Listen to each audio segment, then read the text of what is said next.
අද අපිට තියෙන්නේ DSG dual clutch එකක් දාන්න. ඉතින් තියෙන ડોකියුමන්ට් එක බලලා දාන්න තියෙනවා. මුලින්ම ටොප් කවර් එක ගැලවුවා. මේක ටොප් කවර් එක. මේ තියෙන්නේ වෙට් clutch එක. ඊළඟට මෙන්න මෙතන තියෙන මේ ස්වර් ක්ලිප් එක පන්නන්න ඕනේ. ඉතින් තමයි තියෙන්නේ. ඔප්. ආයෙත් අනිත් එකක් දාන්න.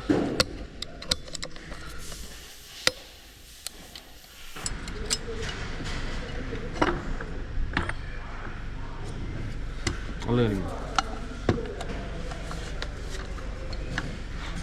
yes මේ තියෙන අලුත් ක්ලච් එක. පොඩි ට්‍රික් එකක් තියෙනවා මෙතන. මේ තියෙන වින්ස් නිකන් පිස්ටල් වින් එක වගේ. 1යි 2යි තියෙන්න ඕනේ අලයින් වෙන්න. ගැප් එක. නෑ 1යි 2යි 2යි 4යි අංශක 180ක් ලයින් වෙන්න ඕනේ. මම නම් මේ කුක්කෙන් තිබ්බේ නෑ. මම නම් කිලිම අපි තිබ්බේ කලින් පාර. ඔක්කො දෙක ෂුවර් නෑනේ. ඔව්. අද ගන්නත් තියෙනවා. මම අතින් බස්සහම මම කොකු දෙක දාගන්න. හරිද? බස්සර ටික බස්සහන් ඊට පස්සේ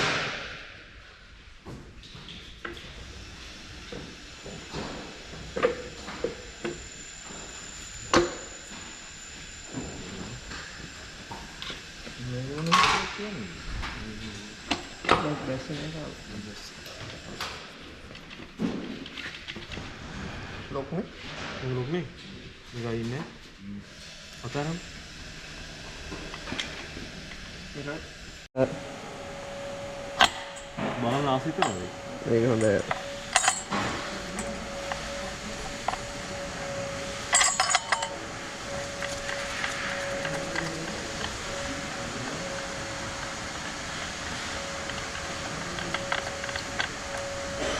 Berat.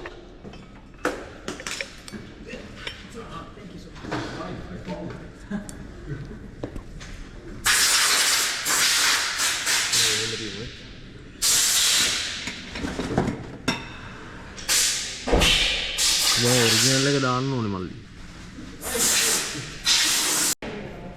දැන් මේක තමයි කැල්කියුලේෂන් එක.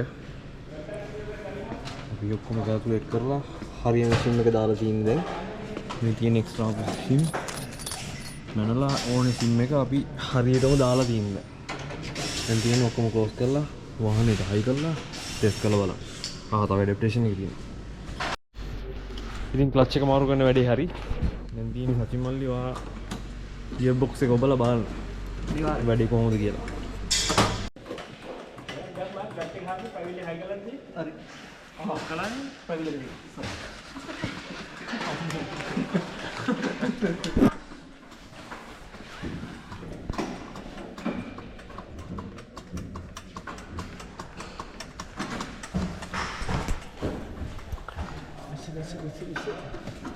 ඉතින් අපි ඔයිල් දැම්මා දැන්. ඉස්සෙල්ලාම ටෙම්පරේචර් එකට ගන්න ඕනේ. ටෙම්පරේචර් එක 35ට අරගෙන ඔයිල් ලෙවල් කරලා ඉන්න ඕනේ. ඊට පස්සේ තමයි ඇඩැප්ටේෂන් එක කරන්නේ. මොකද මම හිතන්නේ වැඩේ හොඳයිද නරකයිද? සුපිරි වැඩේ.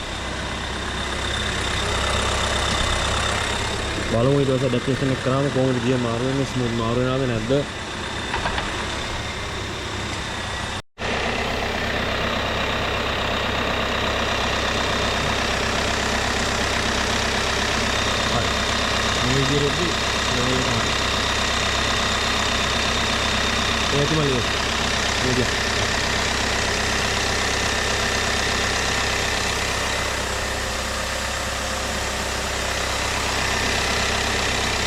ඇත්තටම මේක ලෙඩේ තිබ්බේ මේ ගියර් ජර්ක් වෙනවා.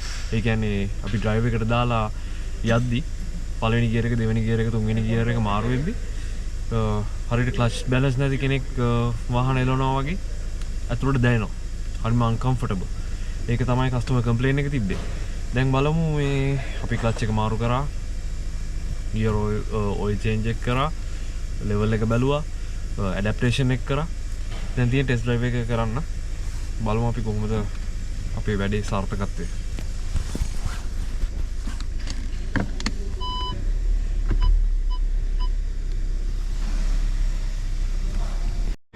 සුපිරි නියමයට වැඩ නියමයට ගියර් ටික මාරු වෙනවා.